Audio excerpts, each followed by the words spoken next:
பிஜேபியின் அடிமை அதிமுக என்ற குற்றச்சாட்டை மறுத்த எடப்பாடி பழனிசாமி வரும் தேர்தலில் வலுவான கூட்டணியை அமைப்பதோடு தனிப்பெரும்பான்மையுடன் அதிமுக ஆட்சி அமைக்கும் என்றார்.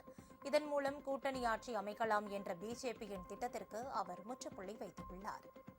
2026 ஆண்டு நடைபெற்ற சட்டமன்ற பொதுத் தேர்தலிலே நல்ல கூட்டணி அமையும், கவலைப்படாதீங்க.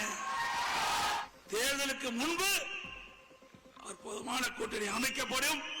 நம்முடைய கூட்டணி பெரும்பான்மையான இடங்களிலே வெற்றி பெறும், சந்தேகமே வேண்டாம். அதோட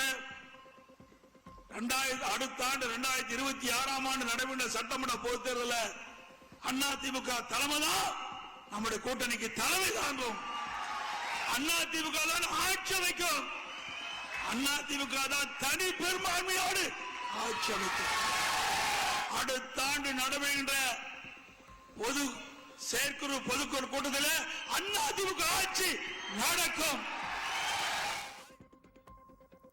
ஊழல் செய்த திமுக அமைச்சர்களுக்கு எதிரான நடவடிக்கைகளை மத்திய விசாரணை அமைப்புகள் தொடங்கிவிட்டதாக கூறிய எடப்பாடி பழனிசாமி, எஞ்சியுள்ள 100 நாட்களில் அவர்கள் எங்கு பத்திரமாக இருக்க வேண்டுமோ அங்கு இருப்பார்கள் என கூறினார்.